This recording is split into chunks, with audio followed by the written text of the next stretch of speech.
Hi, this is Matt with AppliancePartsPros.com. Today we'll be showing you how to repair your appliance. Remember, anytime you work on an appliance, make sure it's unplugged or the circuit breakers are off so there's no chance of electrocution. Also make sure you turn off the dishwasher's water supply underneath the sink. In this video, we're going to show you how to change out the GE Dishwasher user interface control board cover. It's going to be a very easy repair and should only take a few minutes to show you how to do it. If you already have one of these, great. If not, you can click on the link below or get it at AppliancePartsPros.com. When you open up the package, you're going to get the new user interface control board cover. The user interface control board cover covers up the user interface control board. The main reason you'll be changing it out is if it's damaged and the dishwasher is not responding to your inputs. In order to change the part, we have to pull the dishwasher out of the cabinet. First thing we're going to do is go underneath the sink and disconnect the lines. Now that we're underneath the cabinets, you want to make sure that the dishwasher is still unplugged, and you may want to throw a towel down. When we take off the fill line in the drain hose, there's going to be some water that comes out. First, we're going to disconnect the fill line. It's connected right here to the hot water valve. You want to make sure the water valve is off, and then we're going to use our 5/8" wrench to loosen up the hose.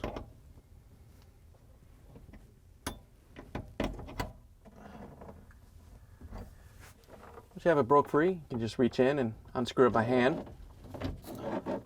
Once you have it off, you can just set it down, and then we can take off the drain hose. To take the drain hose off, you just want to follow it up to wherever it goes. It may go to the garbage disposal. Ours goes up to the air gap. Once you locate the end of it, we're going to take a 5/16 nut driver and loosen up the clamp. Once you have the clamp loose, you can pull it free and set it down. Now that we have the lines disconnected, we're going to open up the dishwasher door. Use the Phillips screwdriver to take out the screws that hold the dishwasher to the countertop.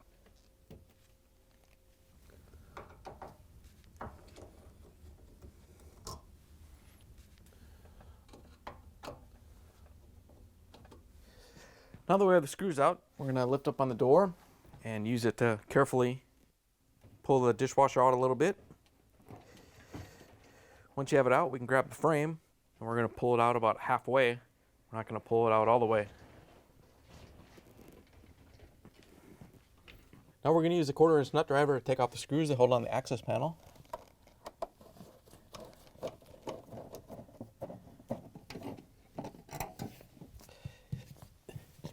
Once you have the screws out, we can pull the access panel and the sound insulation out and set it aside.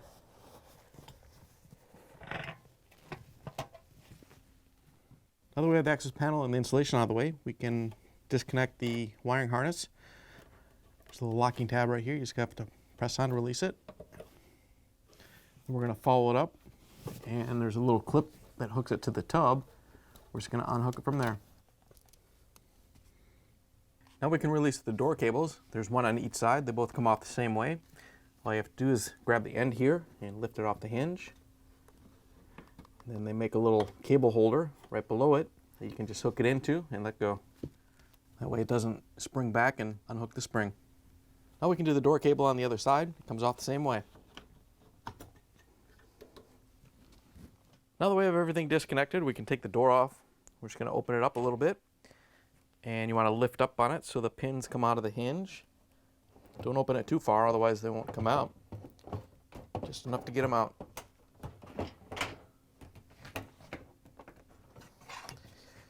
Once you have it free, you can pull it off the dishwasher. Now that you have the door off, we're going to set it on a table with a towel down so you don't scratch it or damage it. First thing we're going to do is take the vent cover off.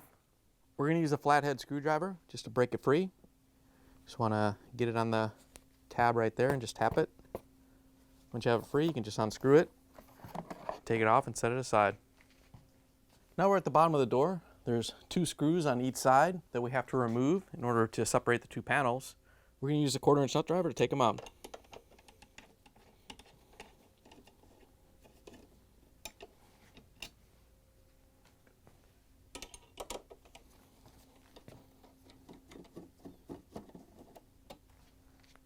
Now we're going to use the Torx 25 driver to remove the 2 screws down by the hinge. There's 2 on this side and 2 on the other side.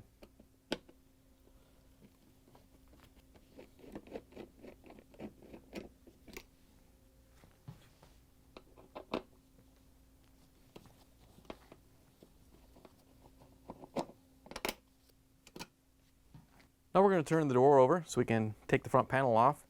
Just want to carefully turn it over, set it on the table.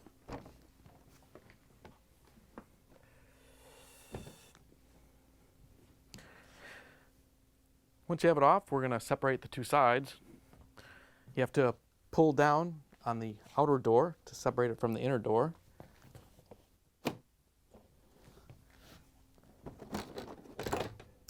Once you have it free, you can pull it off and set it aside. Now that we have the front panel off, we have access to the control assembly. It's mounted up here at the top of the door. We're going to remove the wiring harnesses first. We're going to use a small flathead screwdriver to press on the release tabs and pull the wiring harnesses out.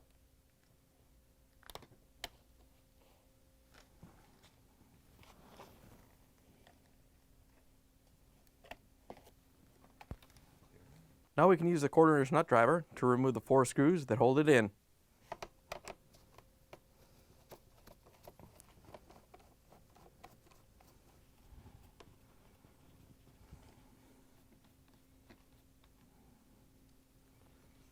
Once you have the 4 screws out, we're just going to lift the vent up and move it out of the way a little bit. Once you have the vent out of the way, we can pull this housing out. All you have to do is pull down on it. Once you have it out, you can pull it off the door.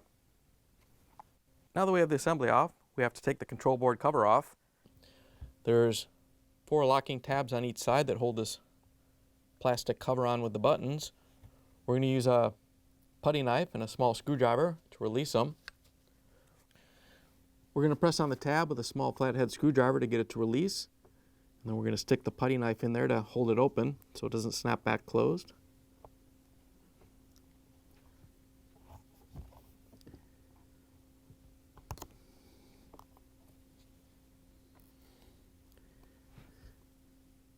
Just carefully stick the putty knife between the gray plastic and the clear plastic, and then slowly work your way down. Sometimes you can flex the putty knife and the next one will pop off. If it doesn't, you'll have to just give it some pressure with the small flathead screwdriver again.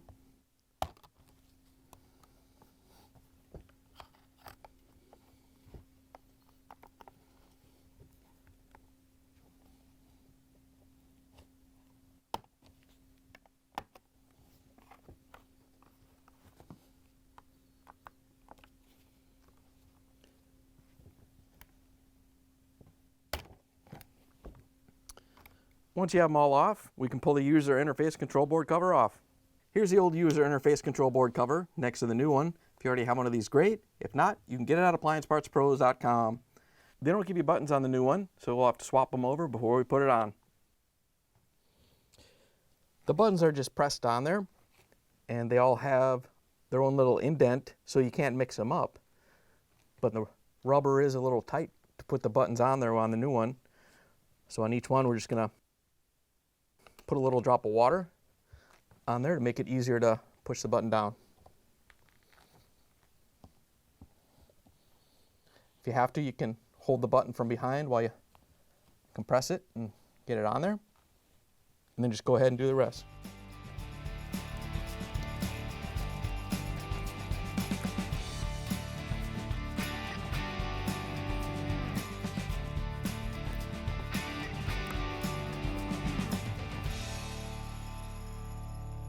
Once you have the button swapped over, you just want to dry off the cover so you don't have any extra water inside that might go on the control board.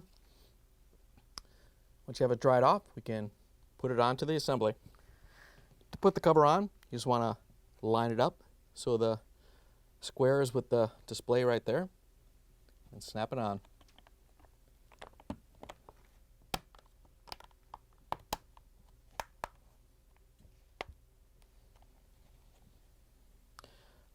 Once you have it put back together, we can put it back in the door. To put the assembly back in, you just have to flip it over, push it back into place. Make sure all the screw holes line up.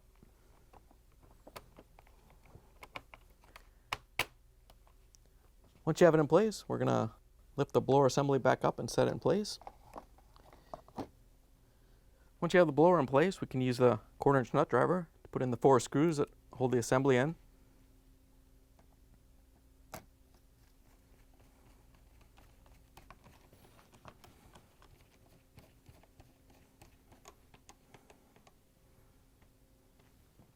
Now we can reconnect the wiring harnesses. All you have to do is plug them in so they lock into place.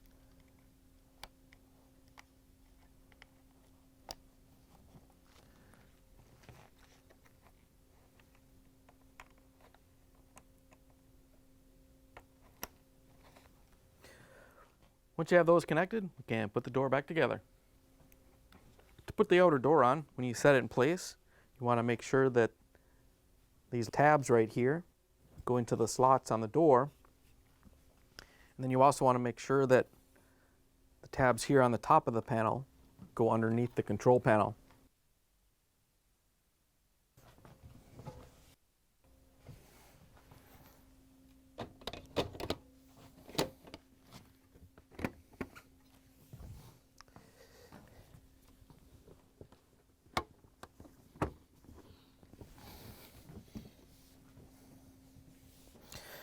Once you have it in, you can pull up on it to push it into the console.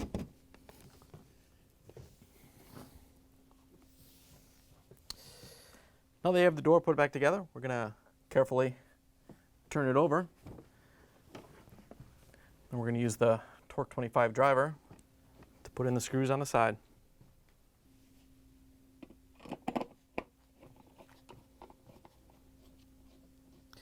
Once you have these in, we can do the ones on the other side.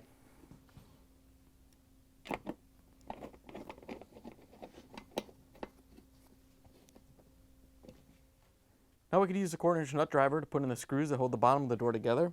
There are 2 different types down there. If you have mixed them up, you want to make sure that the fine thread goes on the bottom here.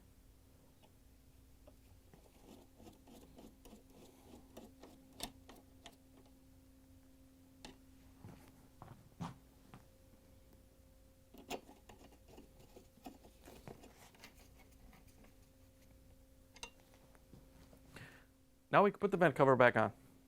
To put it in, you just have to line it up and screw it in.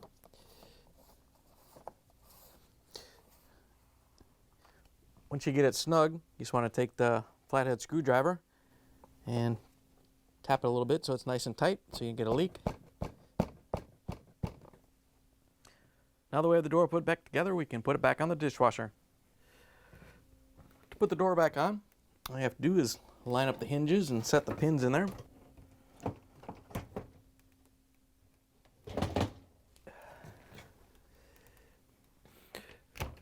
Now that we have the door back on, we can hook up the door cables. All you have to do is stretch them out and hook them over the hinge. Once you have this side on, you can do the other one.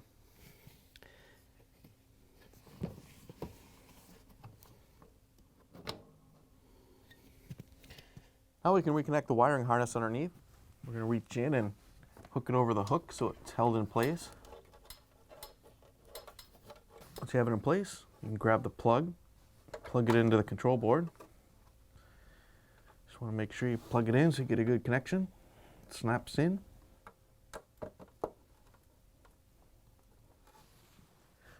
Now that we have the wiring harness hooked up, we can put the insulation back in. Remember, you want to put the thick part back in first, and this part wraps up inside the door.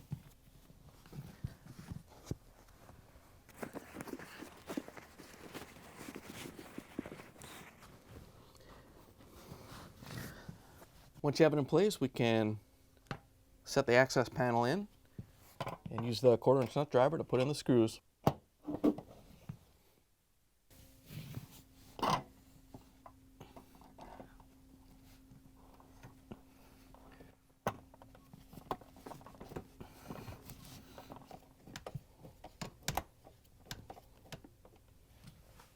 Now we have to reach underneath and put the lines through the cabinets. We want to push the dishwasher in about halfway. Then we can go underneath the sink and pull on the lines to make sure they're not caught on anything. Then we can push the dishwasher in the rest of the way.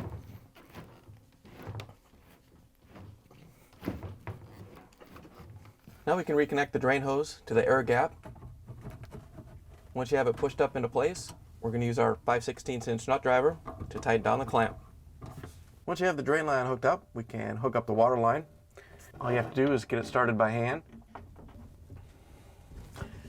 Once you have it snug, we can reach in with our 5/8" wrench to tighten it down so it doesn't leak. Now that we have the lines reconnected underneath the sink, we're going to open up the dishwasher door. Use the Phillips screwdriver to put in the screws to hold the dishwasher to the countertop.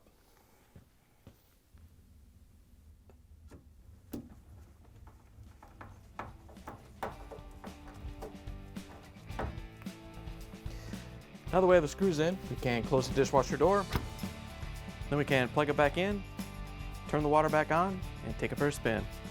Thanks for joining us for another successful repair brought to you by AppliancePartsPros.com. Check out our other repair videos on our site, Facebook, and YouTube.